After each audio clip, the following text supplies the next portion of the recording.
السلام عليكم ورحمة الله وبركاته حبايبنا طلاب الصف الأول الثانوي. النهاردة عندنا مصادر دراسة الحضارات. مصادر دراسة الحضارات ده الدرس رقم كام يا مستر؟ ده أكيد الدرس رقم 2. أنت مش مركز معايا ليه؟ فلو أنت أول مرة تتفرج علينا استشعرنا باللايك وشارك في القناة، تصلي على النبي في الكومنتات، تشارك أصحابك الفيديو. شرحنا بالتفصيل الدرس الأولاني اللي اتكلمنا فيه عن الحضارة واتكلمنا عن التاريخ. استنى مننا حل عليه، ده لو ما كانش أصلا لسه نزل على القناة. كل درس هنشرحه هنحل عليه. يلا بينا يلا بينا. زي ما انا قايل لك درسنا اسمه مصادر دراسه الحضارات. بنجيب كلامنا ومعلوماتنا منين؟ عن الحضاره المصريه وعن الحضاره اليونانيه وعن الحضاره الرومانيه وعن اي حضاره من الحضارات.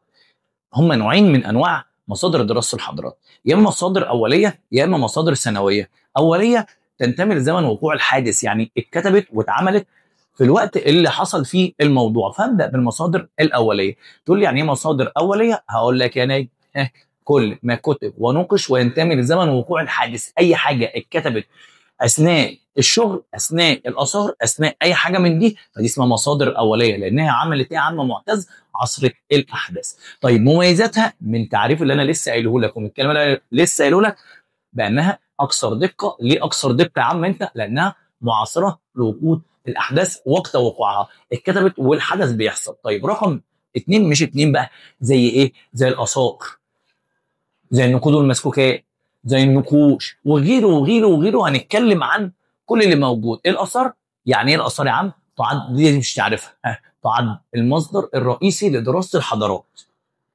المصدر الرئيسي لدراسه الحضارات تكون الاثار. المصدر الرئيسي لدراسه الحضارات تكون الاثار. طب عم معتز، دي الاثار تشمل جميع البقايا الاثريه. تشمل ايه يا مستر؟ جميع البقايا الاثريه. يعني ايه؟ يعني الاثار.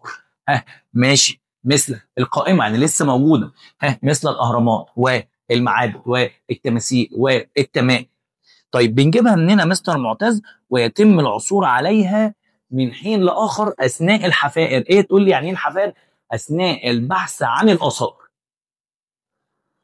يبقى اخر مره تشمل جميع البقايا الاثريه القائمه مثل الاهرامات، ماشي، المعابد، التماثيل، التمائم، المومياءات. ويتم العثور عليها واكتشافها اثناء الحفائر من حين لايه؟ لاخر. طيب يا باشا، تاني حاجه بعد الاثار هتكون النقوش. يعني ايه النقوش؟ الرسومات والكتابات المدونه على مواد صلبه كالرخام والجرانيت والحجاره والصلصال والخشب. اي حاجه مكتوبه على صلب فدي اسمها نقوش. ليه نقوش يا مستر؟ ليه مش كتابات وحكايات؟ لانها بتتنقش، بتتنحت، بتتحفر. يبقى النقوش الرسومات والكتابات المدونه على مواد صلبه كالحجاره كالرخام كالمعادن، خاصه البرونز او الخشب او الصلصال. انواع النقوش نوعين، غائره يعني محفوره لجوه، وبارزه يعني طالعه لبره. انواع النقوش يا اما نقوش غائره، يا اما نقوش يا برنس بارزه. غائره يعني محفوره لجوه، بارزه يعني طالعه لبره. وتعالى نشوف امثلتها وحكاياتها وروايات. طب يا عم معتز، انت قلت لي دلوقتي اهو الايه؟ غائره وبارزه. ما تشرح لي وفهمني يعني ايه غائره ويعني ايه بارزه؟ غائره زي مين؟ حجر باليرمو. غائره زي مين يا نجم؟ حجر باليرمو. طيب ايه يا عم معتز حجر باليرمو ده؟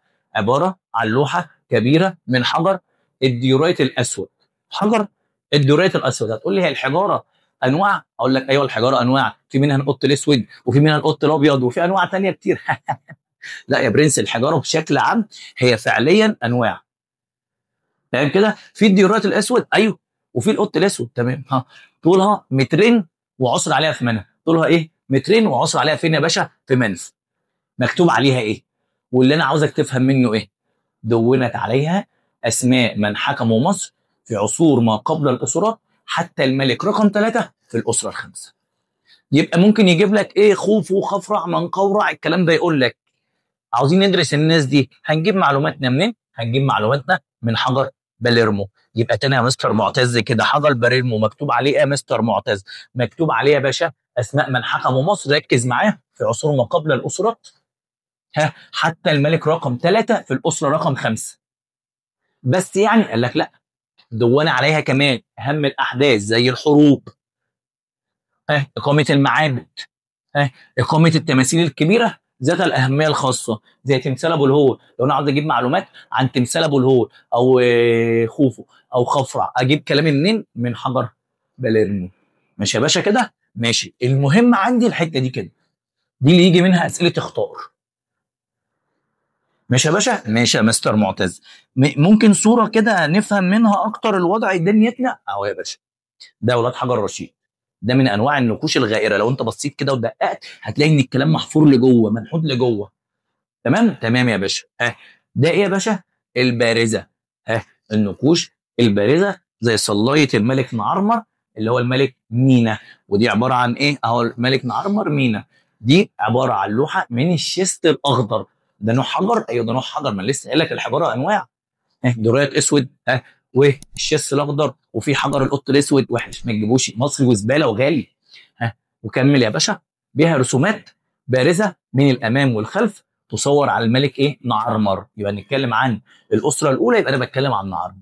وهو يضرب ايه يا باشا؟ الاعداء. كما تصور مناظر الجنود والاشكال والزخارف والرموز وللاسره الاولى. ممكن اجيب لك الرسمه دي في الامتحان او في الواجب او في اي حاجه، واقول لك ممكن نستفاد منها ايه. ممكن تقول لي نوع السلاح حسب الاختيارات. نوع السلاح، ايوه نوع السلاح، ما هو ماسكين اسلحه اهو حرب. نعرف بقى كان بيحاربوا بايه. ماشي يا باشا؟ ماشي يا سيدي. ادي يا عم كمان البارزه. يبقى احنا قلنا الغائره وقلنا البارزه. في ايه يا باشا؟ البرديات، اللي هو من الاخر كده ورق البردي، اللي مصر هي المصدر الرئيسي له. ويعني ايه برديات؟ الماده الوثائقيه المكتوبه على الورق المصنوع من نبات البردي. الماده الوثائقيه المكتوبه على الورق المصنوع من نبات البردي. كانت مصر المصدر الوحيد للبردي. ما انا لسه قايل مصر هي المصدر الوحيد للبردي. يعني لقيت برد في اي حته، ايه اللي هيحصل؟ معناها انه جاي من مصر. طيب ايه تاني يا باشا؟ مثل برديه ابرس في الطب. ده دكتور كبير جدا عند الفراعنه اسمه ابرس، عمل مخطوطه اسمها مخطوطه ابرس او برديه ابرس، اقدم المخطوطات المحفوظه الموجوده الذي قدمتها الحضاره المصريه. اقدم المخطوطات المحفوظه الموجوده قدمتها الحضاره المصريه. تعد مرجعا مهما لدراسه العديد من الامراض البطنه والعيون والجراحه والنساء وبعض الجراحات. دي مرجع لكتب كتير زي البطنه زي العيون زي الجلديه زي النساء وبعض الجراحات. تمام يا باشا؟ تمام. كمان انت منين؟ من زقازيق. كما تتضمنت بعض المصطلحات الفسيولوجيه تشريح الفسيولوجي في العلاج. ده بتاع تشريح الجثث ومات ازاي والحكايات ازاي، دي اسمها تشريح فسيولوجي. مين برضو اللي اتكلم عن التشريح الفسيولوجي ده؟ ابرس، اللي هي اقدم مخطوطه. ودي شكلها. طيب الأسترقة كسرات الفخار والأحجار المدون عليها، وتسمى شقفة. كسرات، حتت متكسرة مش حتة سليمة. يبقى الحاجات المتكسرة اسمها ايه يا باشا؟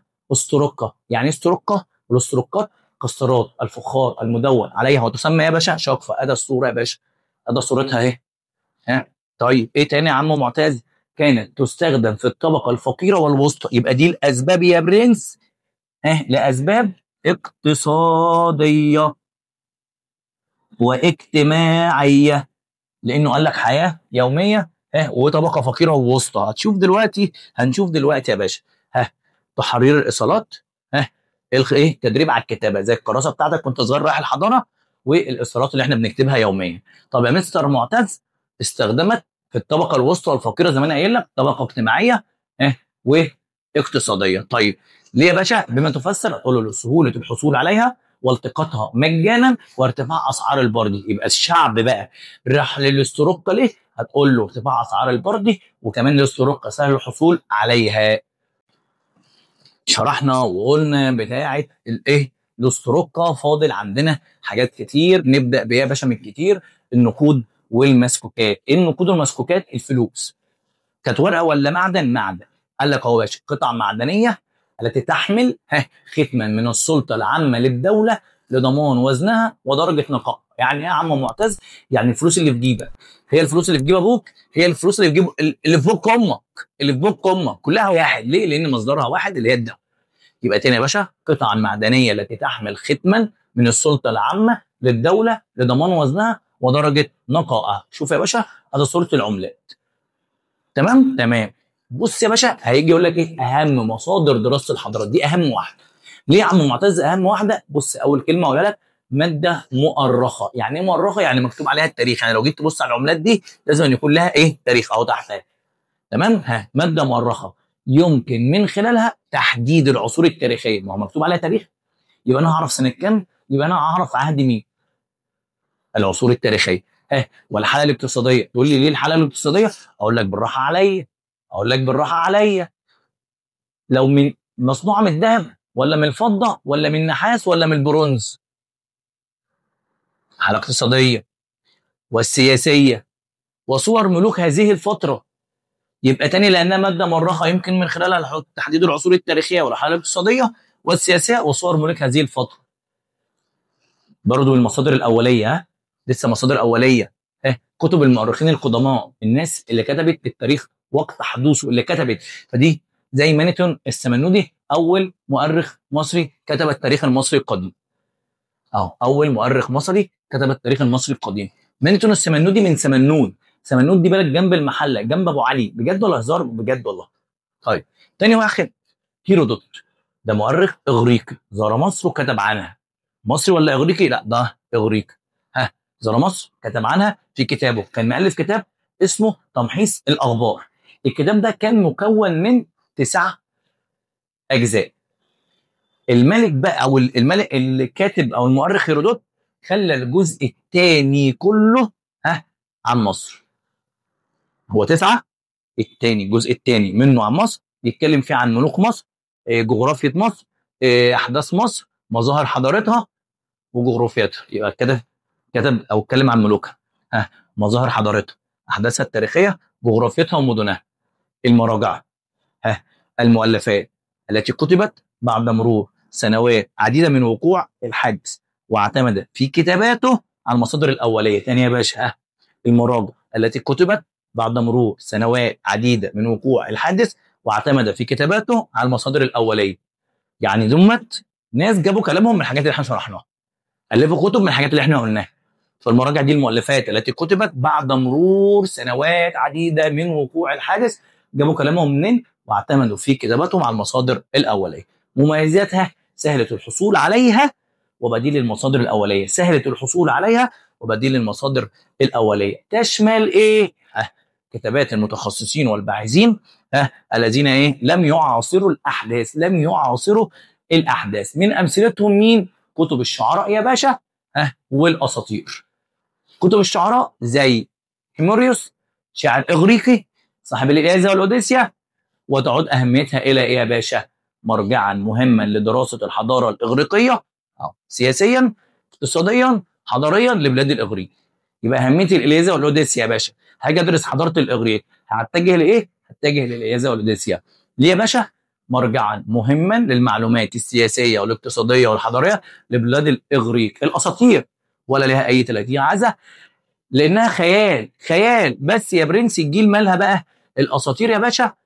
وعندنا كمان كتب الفلاسفه، سقراط، ارسطو، افلاطون، دي في اليونان. كتب الفلاسفه دي فين يا باشا؟ سقراط، ارسطو، افلاطون، ودمت في اليونان.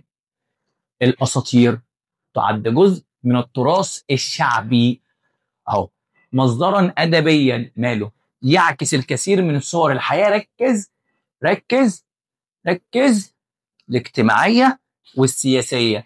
يبقى الاساطير بتدرسنا ايه؟ بتعرفنا ايه؟ الوضع الاجتماعي والوضع السياسي. زي اسطوره ايزيس واوزوريس عندهم في مصر، واسطوره الطوفان في العراق. قال لك الطوفان في العراق وايزيس واوزوريس في مصر. يبقى انا لو عاوز ادرس العراق هتكلم عن الطوفان، لو عاوز ادرس مصر بتكلم عن ايزيس واوزوريس.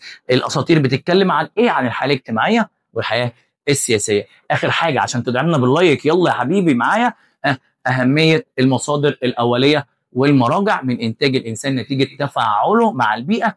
مصادر موثقه لتوثيق المعلومات والاحداث التاريخيه، بدونها يصعب التوصل للحقائق التاريخيه. 1 2 3 الانتاج الانسان نتيجه تفاعله مع البيئه. ده سؤال اختار. 2 مصدر توثيق المعلومات والاحداث التاريخيه وسردها. 3 بدونها يصعب الحصول على الحقائق التاريخيه. دول اهم حاجه عندي في واهميه دراسه المراجع والمصادر. بكده نكون وصلنا لنهايه درس النهارده.